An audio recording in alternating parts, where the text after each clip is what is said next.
Morning all, how are we? Sorry I'm a bit late. How are we all? Yeah, good. Good? Nice Get a to good see you sleep? again. No? Early morning, okay.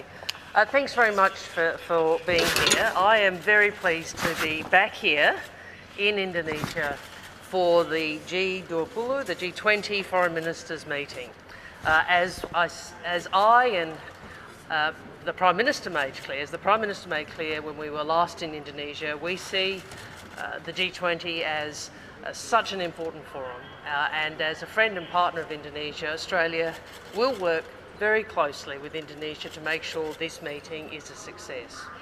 Indonesia's themes of strengthening multilateralism and addressing food and energy security couldn't be more pressing. And those themes obviously sit within their broader theme, recover together, recover stronger, such an important aspiration for the world.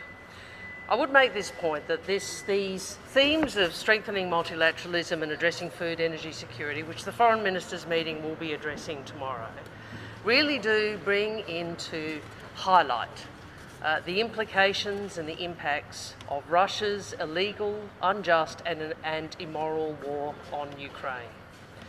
If you ever wanted an example of a nation which has chosen to denigrate and weaken multilateralism, if you ever want an example of a nation which has demonstrated its willingness, its disregard for the need for food security for a world recovering from a pandemic, it is Russia, and it is Russia in its persistent refusal to comply with the UN Charter and international law, and its illegal, immoral invasion of Ukraine. We will be making that clear at the G20, and I'm sure others will do so too. I'm happy to take questions. Minister, you've said previously that the G7 plus foreign ministers have been coordinating, talking about how to make their displeasure known at this meeting. Is there a plan in place? Will you be walking out when Lavrov speaks? Well, I'm certainly not going to be telegraphing through the media precisely what we're doing, but I will say this. First, we will be making very clear collectively our views about Russia's position and Russia's behaviour.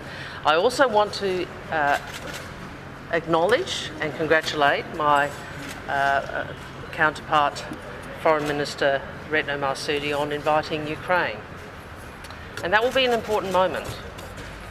That will be a very important moment to have Ukraine speak to the G20 in front of all of us, including Russia, about the effects on its people, on the Ukrainian people, men, women and children, as the consequences of the Russian invasion. So we will be attending the meeting. We certainly intend to use the meeting as opposed to leave the meeting, but use the meeting to highlight what Russia has done. Can you give us any idea of some of the bilateral meetings you have planned today? Have you secured a meeting, for example, with China's Foreign Minister Wang? Well, in relation to meetings, I first would make the point to you that this is not a, in the edges of the multilaterals, it's often very fluid, and we don't have the same sort of set bilateral program as obviously on the last occasion when I was speaking to you.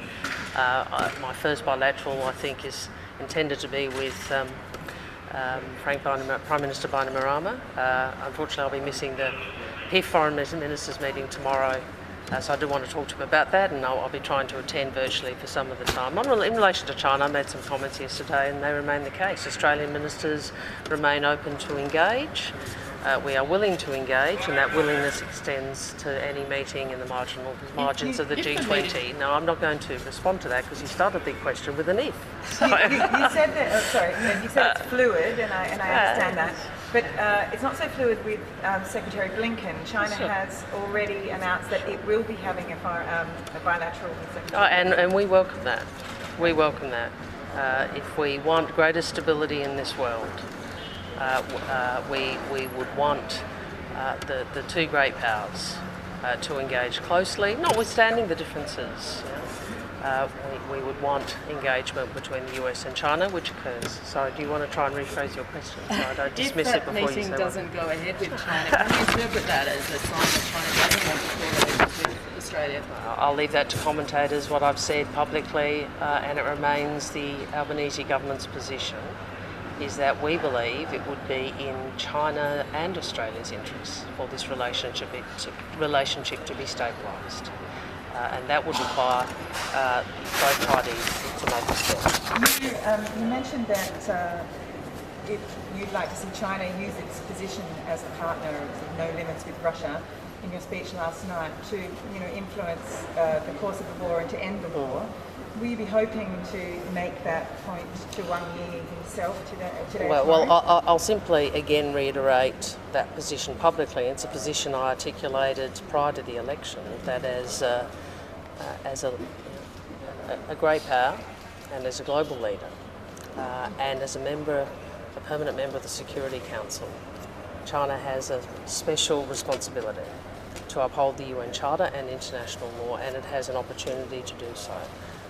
And we would always encourage that to occur.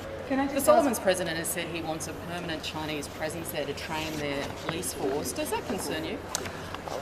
We have a very strong view that Pacific security should be the responsibility of the Pacific family, and that will be the approach Australia takes both at the PIF Foreign Ministers meeting tomorrow and the PIF Leaders meeting next week. And I'd make the point that the security of any one country in the Pacific Islands is a sovereign decision. It is important to recognise that those decisions, though, can impact upon the region, and that is why taking a regional focus, a regional approach to security is so important. The Japanese ambassador has said that in Australia, right. Sorry. Yes, the Japanese ambassador to Australia has said that the Queensland government's hike in coal royalties by 40% is an act of bad faith, essentially, and could hamper foreign investment in clean energy as well. I haven't seen those comments, and so I don't propose to respond to them, but we'll come back to you if we have anything to say on that. The Trade Minister has flagged that Australia is willing to settle trade disputes on the sidelines of the WTO rather than escalating them through formal mechanisms. Do you think China would be willing to take an approach like that? I will simply say this, and I said this last night in a speech I gave in Singapore. We believe, the Australian government believes, and I think the Australian people believe, that the trade measures that China has instituted against Australia should be lifted. And that remains our position. Okay? Thanks, everybody. Thank you. Cheers. Thank you. See you then. Yeah.